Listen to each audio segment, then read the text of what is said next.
So responsibility అర్థమైందంటే subject చూసుకో, future చూసుకో, ఆ ఫ్యూచర్లో రెస్పాన్సిబిలిటీగా ఉండు.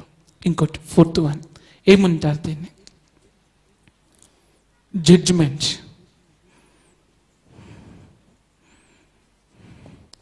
ఏంటిది అది? జడ్జిమెంట్. నువ్వు జడ్జ్ చేస్తావు ఎవరిని? బాగా చదివేటోళ్ళ, వానికి ఏం పని లేదు, వాడి పుస్తకాల పురుగు, వాడు యూజ్లెస్ ఫెల్లో, వేస్ట్ ఫెల్లో, ఇవన్నీ తిడుతావు. రేపు వాడు పైకి వెళ్ళి నిన్నంటాడు అట్లా, ఇవానికి ఏం పని లేదు, వేస్ట్ ఫెల్లో, యూజ్లెస్ ఫెల్లో, వాడు అసలు దేని పనికి రాడు, వదిలేయమని అంటారు. కనీసం గెట్ టుగెదర్లో కూడా నీతో మాట్లాడడానికి ఇష్టపడాడు.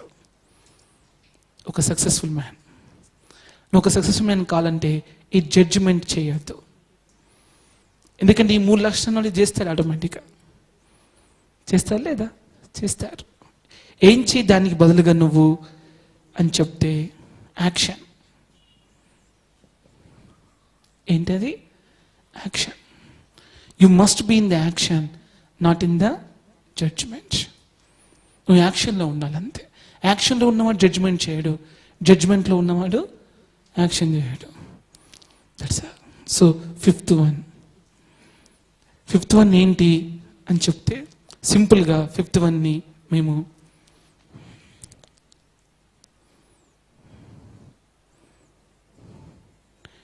గివింగ్ ఫెయిల్యూర్ అంటూ హిమ్సెల్ఫ్.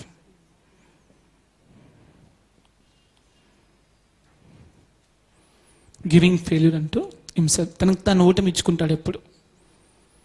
మీరు చూడండి, ఎప్పుడు మిమ్మల్ని ఓడించుకుంటారు, మీ ఆలోచన ఓడిస్తారు, నిర్ణయాలను ఓడించేస్తారు, మీ మాటలను ఓడిస్తారు, మీ చేతులను ఓడించుకుంటారు.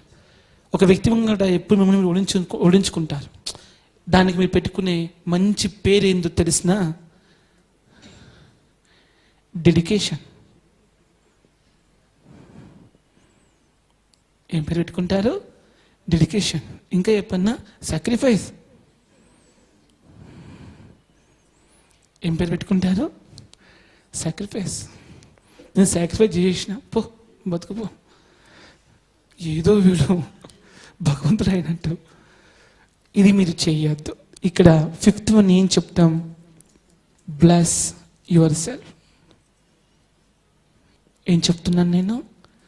Bless your self. దీన్ని ఏమంటారు? వీటిని ఏమంటారు తెలుసా మీకు? Individual standing.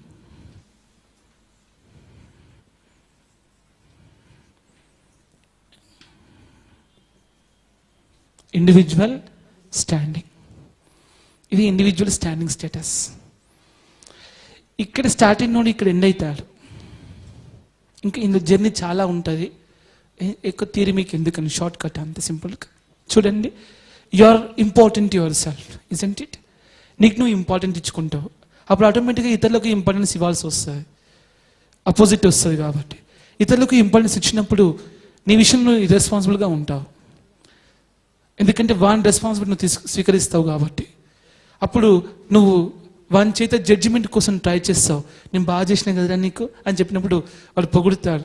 నువ్వు లేకపోతే అసలు పని అయ్యేది కాదురా, నువ్వు లేకపోతే నాకు లాభం వచ్చేది కాదురా, నువ్వు లేకపోతే అసలు నేను గెలిచేవాడినే కాదురా, అంతా నువ్వు పెట్టిన భిక్ష అనేసరికి లేచిపోతావు. హనుమంతుడు లేచినట్టు లేస్తావు ఒకటేసారి. ఓకే, జడ్జిమెంట్ అనమాట. వాడి జడ్జిమెంట్ కోసం నువ్వు ఇక్కడ చేయి చాచుకుని నిలబడతావు. అప్పుడు ఏమవుతావు? అప్పుడు ఏమంటావు? నేను నా త్యాగం వల్ల వీడు పెద్దోడు అయ్యిండు, మరి నువ్వేమైనావురా?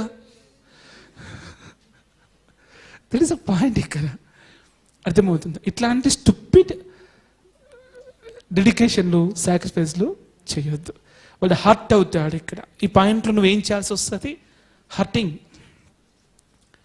ఏం చేయాల్సి వస్తుంది? నువ్వు ఫుల్ హర్ట్ చేయాల్సి వస్తుంది. ఈ పాయింట్లో నువ్వు హర్ట్ చేయవు. దీన్ని నాన్ హర్టింగ్ ఫిలాసఫీ అంటారు. నువ్వు హర్ట్ చేయవు ఎదుటి వ్యక్తిని, పక్కవాన్ని హర్ట్ చేయవు. నువ్వు వానికి నో చెప్పవు.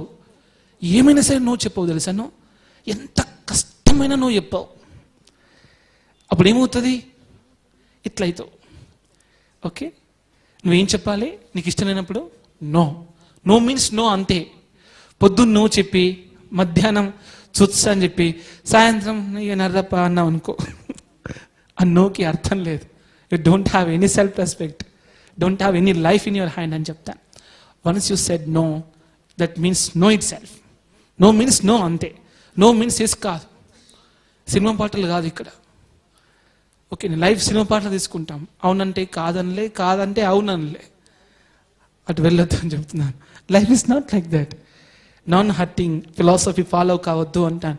దీన్ని ఎలా హ్యాండిల్ చేయాలి మనం ఇక్కడ, అది కూడా ఈ ప్రిన్సిపల్ వస్తుంది. ఎలా హ్యాండిల్ చేయాలంటే మనం దీన్ని తెలుసా మీకు? సాఫ్ట్గా. ఎలా చేయాలి? సాఫ్ట్గా. ఇంకోటి ఇలా సెంటిమెంటల్గా.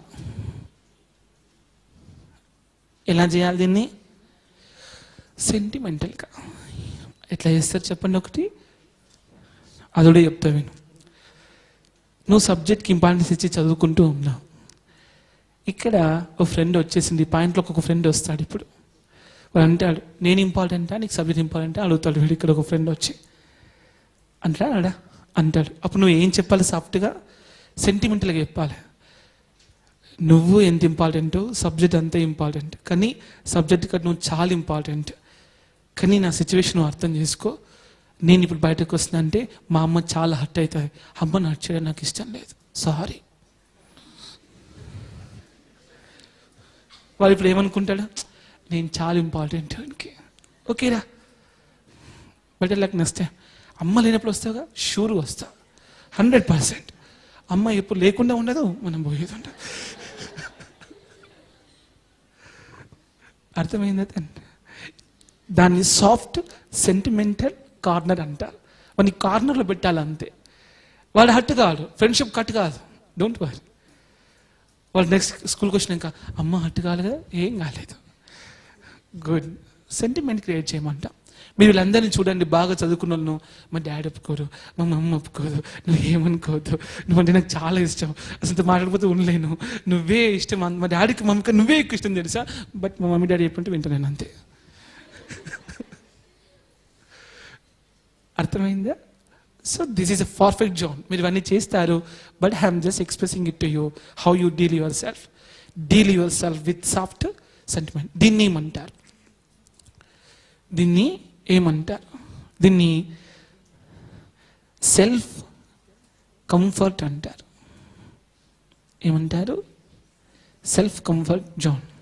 ఈ సెల్ఫ్ కంఫర్ట్లో మీరు చాలా హ్యాపీగా ఉంటారు. ఈ సెల్ఫ్ కంఫర్ట్ ఇదేమో hurting zone, non hurting zone. ఇది ఇక్కడ సెల్ఫ్ కంఫర్ట్ జోన్కి వెళ్తున్నప్పుడు నువ్వు ఏం చెప్పాలి, ఎలా హ్యాండిల్ చేస్తాడు వీడు అని చెప్తే 2 రకాలుగా హ్యాండిల్ చేస్తాడు. ఒకటి రీజన్, రెండోది సిచ్యువేషన్. ఏం చేస్తాడు వీడు? Reason and situation. వీడిని ఎప్పుడైనా మాట్లాడియండి, బాగా చదువుకుంటాడు, ఒక రీజన్ చెప్తాడు, సిచ్యువేషన్ చెప్తాడు, తప్పదు చెయ్యాలి, ఇంతే, really I'm feeling very bad అని చెప్పేసరికి ఓ సరే తీరా, నువ్వు రాకరా, పెట్టిరా ఫోన్ పెట్టి అని ఫోన్ పెట్టిస్తాడు. అవునా కదా? వాడు చాలా క్లేవర్, వీడు ఏడుస్తాడు కూడా, దట్స్ ద ట్రూత్ అది. బట్ నువ్వు వెళ్ళిపోయిన తర్వాత ఆ ఏడుబిడి పని పోయి మన పుస్తకం పట్టుకుని గంటల కొద్ది చదువుతాడు. ఇది నీకు పాసిబుల్ కాదు, వానికి పాసిబుల్ అవుతుంది. Reason and situation. వీడేం చెప్తున్నాడు ఇక్కడ? Soft and sentiment. ఈ పీపుల్ని ఇలా డీల్ చేయమంటున్నాను, సాఫ్ట్ అండ్ సెంటిమెంటల్గా. ఈ పీపుల్ని ఇలా డీల్ చేస్తారు రీజన్ సిచ్యువేషన్గా. దీన్ని సెల్ఫ్ కంఫర్ట్ జోన్ అంటారు, దీన్ని నాన్ హర్టింగ్ జోన్ అంటారు. మీరు నాన్ హర్టింగ్ జోన్ ఎక్కువ ఫాలో అవుతారు, ఫాలో కాకండి.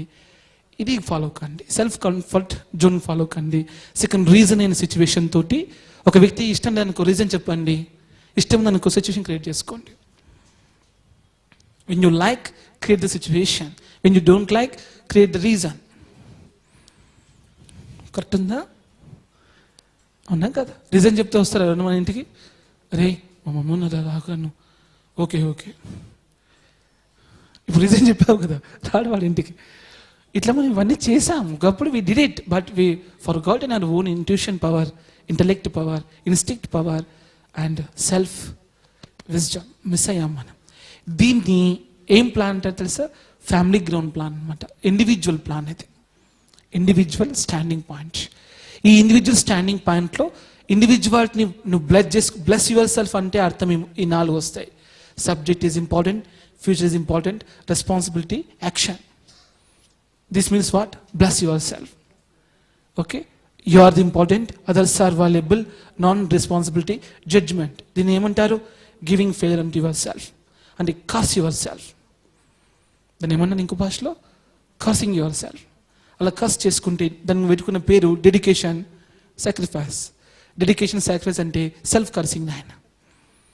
ఎందుకంటే వాడి కోసం నువ్వు ఉట్లే, ఇక్కడ నీ కోసం వాడు ఉట్టాడు. రేపు నీకు కడుపున వస్తే వాడు టాబ్లెట్ వేసుకోడు. నీకు కష్టం వస్తే వాడు అప్పు చేసి నీకు ఇవ్వాలి డబ్బులు, గుర్తుంచుకో. అర్థమవుతుందా? Be little bit egoistic, be humanity at the same time little bit egoistic. వాడి మీద ఆధారపడకుండా నువ్వు వానికి సాయం చేయి. ఈరోజు నువ్వు వానికి సాయం చేయడం వల్ల లైఫ్లో మళ్ళీ వాడి నుంచి ఎప్పుడు ఎక్స్పెక్ట్ చేయొద్దు. ఆ సిచ్యువేషన్లో ఉండి సాయం చేయి, బట్ తిరిగి వాడి నుంచి ఆశించకు. అర్థమవుతుందా? తిరిగి ఆశించే సాయం చేసావనుకో, you are a failure person.